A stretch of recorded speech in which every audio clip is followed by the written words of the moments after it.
Merci de nous donner d'être sur la terre des vivants et d'être réunis en ce lieu. Merci pour tous tes bienfaits.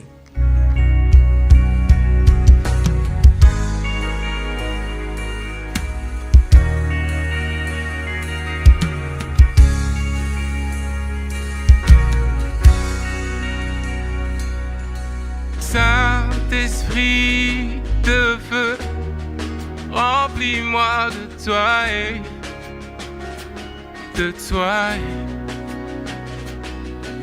De gloire en gloire, je veux être comme toi et je veux être comme toi.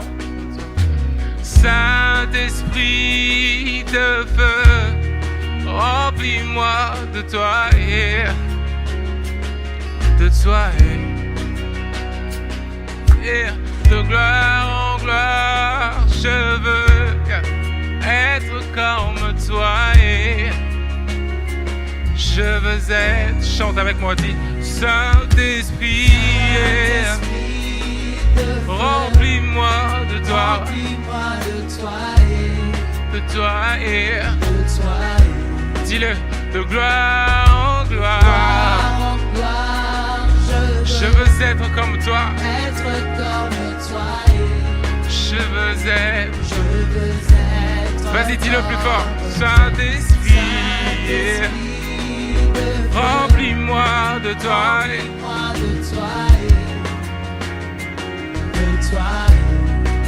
de gloire en gloire, yeah, yeah. Je veux être comme toi, je veux être comme toi, vas-y dis-le plus fort, Saint-Esprit, yeah.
Vas-y plus fort le nom de Yahweh.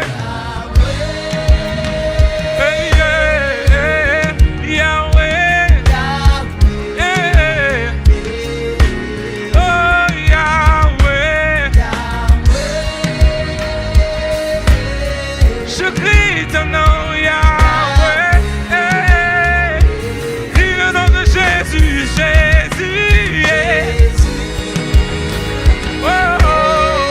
Et dans cette même attitude, tu vas crier à ton Dieu. Tu vas crier à ton Dieu. Crie à lui, car lui seul mérite ton adoration ce matin. Crie à ton Dieu parce que il est souverain. Crie à lui parce que lui seul peut changer ta situation. Crie à ce Dieu, parle à ce Dieu. Adore ton Dieu, adore ton Dieu. Seigneur, nous te disons merci, nous t'adorons, nous t'élevons pour ce matin. Nous bénissons ton nom car tu es Dieu. Sois loué, sois glorifié, sois exalté dans nos vies car personne ne peut s'égaler à toi. Nous te disons merci Seigneur car tu es merveilleux. Au nom de Jésus, je t'élève, je t'acclame, je me prosterne devant toi Seigneur pour te dire combien tu es grand. Sois loué et sois glorifié. Au nom de Jésus, j'ai ainsi prié.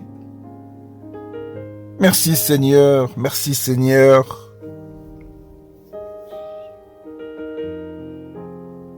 Père, je te dis merci pour ce moment de la parole. Merci parce que tu as choisi ce moment pour nous parler. Merci parce que tu veux enseigner à quelqu'un ta voix et tu as un message très particulier en ce jour. Merci Seigneur pour ta présence. Merci Saint-Esprit pour ta présence parmi nous.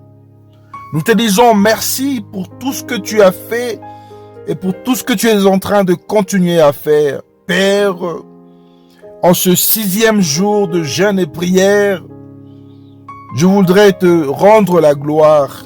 À toi l'honneur, à toi la gloire, car tu nous fortifies. Nous sommes de plus en plus forts à cause de ton soutien.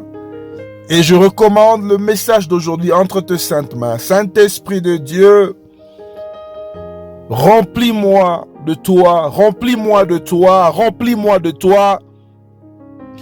Je veux être comme toi, je veux parler comme toi. Et enseigne-nous la voix de Dieu. Parle à ton peuple et montre-nous ta pensée. Au nom de Jésus, j'ai ainsi prié. Amen. Et bien-aimés dans le Seigneur, je vous salue encore au nom de notre Seigneur Jésus. Aujourd'hui, j'ai un message très spécial intitulé « Faire le bien et fuir le mal ».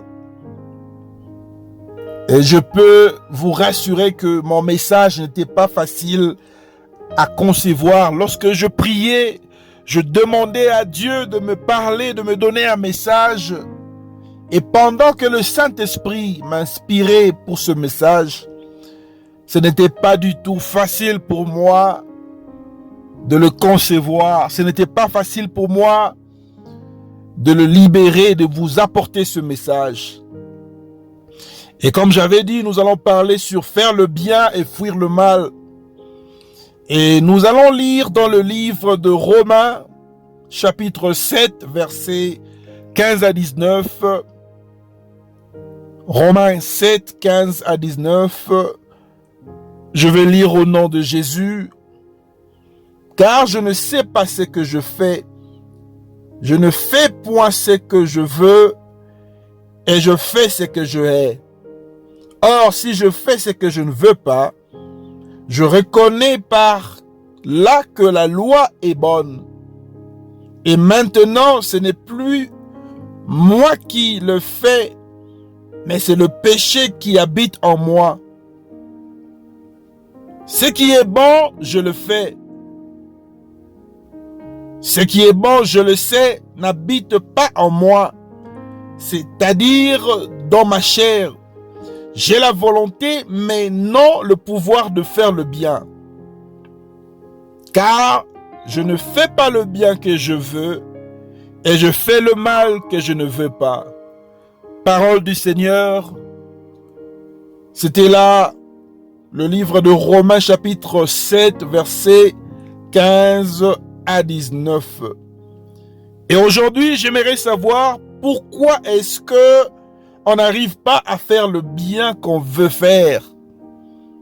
Et ce matin, pendant que je venais à l'église, j'ai vu un couple en train de se chamailler et L'enfant était en train de pleurer.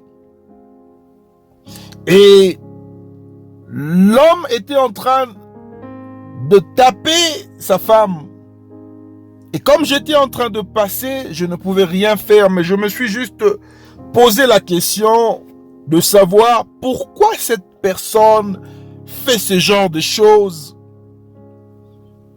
Et lorsque nous faisons le mal, on se pose la question, mais qu'est-ce qui est à la base de ce phénomène? Qu'est-ce qui peut bien faire que les gens aiment toujours faire le mal?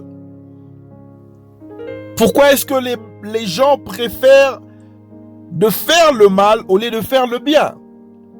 Bien-aimés dans les Seigneurs, si Dieu vous donne la chance d'entrer dans les cœurs des gens et voir ce qui se passe à l'intérieur, vous verrez que la pensée de faire le bien est là. Chaque personne a certainement une bonne volonté de faire le bien. Et même la personne qui venait de commettre le mal dans son cœur peut justifier encore ses actes en disant que je ne voulais pas faire ça, je n'avais pas souhaité que ça se passe comme ça. Et on se pose la question, pourquoi est-ce que nous prévoyons de faire le bien, mais alors que nous accomplissons toujours le mal? Pourquoi est-ce que c'est si difficile pour nous de faire le bien? Et souvent nous faisons le mal aux autres. L'homme a toujours la facilité de faire le mal, d'insulter, de critiquer, de juger, de trahir l'autre. Mais le Seigneur désire que nous soyons parfaits. Et alors, si dans les cieux, nous serons parfaits un jour, c'est-à-dire que pendant que nous sommes encore sur la terre, nous devons travailler afin de lutter pour se rapprocher de cette perfection que Dieu veut que nous puissions vivre sur la terre. Bien-aimé dans les Seigneurs, tu peux être chrétien, tu viens à l'église, mais ma joie sera accomplie si tu seras changé un jour par la parole de Dieu que je te prêche. Et je me pose la question, comment est-ce que tu peux venir à l'église, mais tu n'arrives pas à faire le bien dans ta vie? Tu fais toujours le mal. Et lorsqu'il s'agit du mal, tu le fais avec perfection. Tu le fais avec beaucoup d'intérêt. Tu insultes facilement. Tu mens facilement. Tu tues facilement. Je me pose la question, qu'est-ce qui pousse l'homme à faire le mal? Et bien que dans ta pensée, tu te dis que je dois faire le bien, mais tu ne comprends pas comment est-ce que tu te retrouves toujours en train de faire le mal. Et nous allons rapidement lire un passage de la Bible dans le livre de Jacques chapitre 4 verset 17. Jacques 4, 17, la Bible dit ceci. Celui donc qui sait faire ce qui est bien et qui ne le fait pas commet un péché. Voilà là, donc nous venons de lire Jacques 4, 17. Et bien-aimé dans les Seigneurs, si dans ton cœur tu conçois le bien, je te supplie de le faire. Si tu peux encore aider quelqu'un, fais-le avec amour. Si tu peux encore donner à manger à quelqu'un, fais-le avec amour, bien-aimé. Il y a des gens qui souffrent chaque jour. Il y a des gens qui n'ont pas de toit. Il y a des gens qui n'ont pas d'habits. Il y a des gens qui manquent l'argent pour s'offrir un plat, juste un plat pour manger. Il y a des gens qui ne mangent pas. Et lorsque vous voyez quelqu'un qui perd le poids, vous allez croire que la personne est en train de jeûner, mais la personne n'a pas pu manger pendant plusieurs jours. Bien-aimé, si tu peux encore faire le bien, fais-le avec amour. Si tu peux encore apporter à manger à quelqu'un, fais-le avec amour. Car la Bible dit que celui qui ne fait pas le bien pêche. Donc c'est-à-dire que lorsque tu es chez toi et quelqu'un vient frapper à la porte de ta maison et cette personne te demande de l'eau à boire, si tu as de l'eau et tu refuses de donner de l'eau, tu refuses de donner ce eau à cette personne, tu commets un péché. Et aujourd'hui, Dieu veut que tu puisses développer cette attitude de faire le bien. Dieu veut que tu puisses développer cet amour pour faire le bien.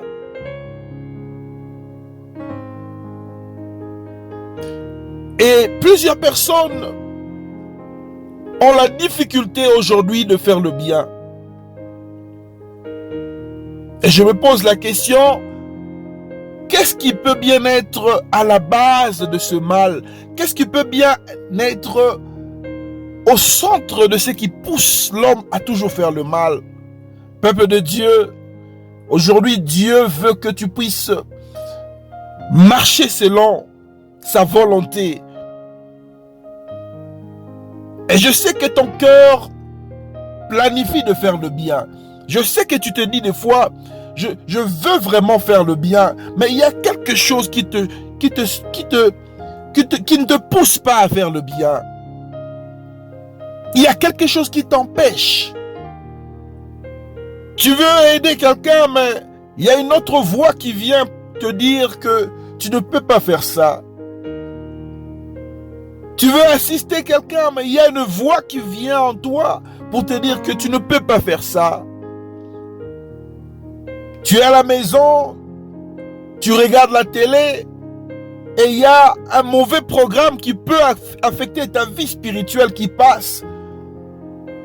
Il y a un esprit qui te dit que il ne faut pas arrêter, il ne faut pas regarder cela. Mais il y a un autre esprit qui te dit, ah, tu passes ton temps, tu es encore jeune, tu peux encore regarder. Ouvrons nos Bibles dans le livre de 1 Pierre chapitre 3 verset 17. Nous allons lire 1 Pierre 3 verset 17. Je vais lire au nom de Jésus pour gagner du temps. Car il vaut mieux souffrir, si telle est la volonté de Dieu, en faisant le bien qu'en faisant le mal. Parole du Seigneur. Église de Dieu, tu dois comprendre une chose. Dieu veut que tu puisses apprendre à souffrir dans le bien. C'est-à-dire que, humainement parlant, bien que chacun de nous peut avoir des bonnes intentions ou encore, bien que tu peux arriver à penser faire du bien à quelqu'un, tu dois savoir que pour remédier au mal, il faut nécessairement faire le bien. Et lorsqu'on vous traite en mal par rapport à une situation donnée, lorsque le monde vous paye en mal, continuez de faire le bien. Il ne faut jamais te lever un jour pour dire que cette personne m'a fait du mal et je veux lui remettre aussi le mal qu'il mérite. Je vais aussi faire le mal qu'il m'avait fait. Je vais le punir comme il m'avait puni. Je vais lui faire regretter comme il m'avait fait regretter. Il va sentir ma colère. Il va sentir ma revanche.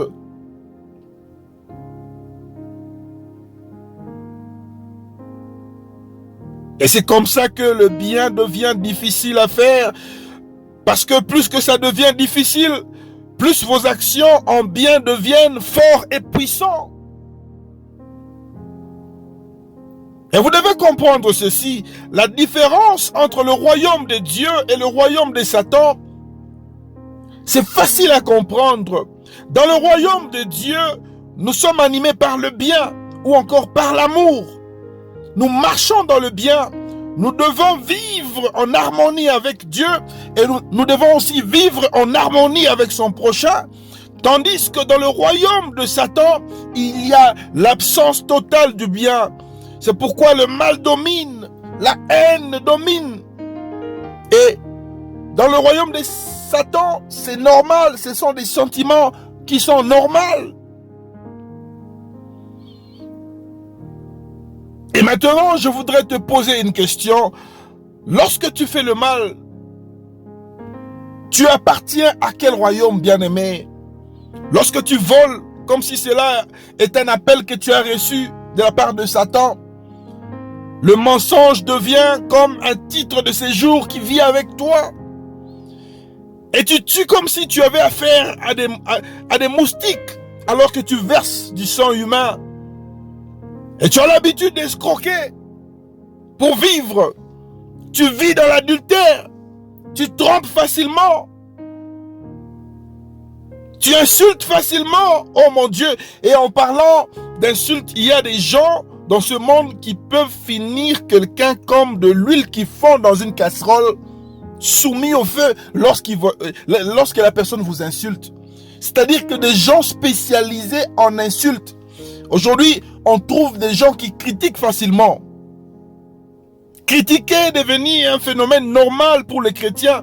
Et surtout lorsque tu es connecté sur les réseaux sociaux, tu ne fais que passer ton temps à critiquer les gens, à insulter les gens.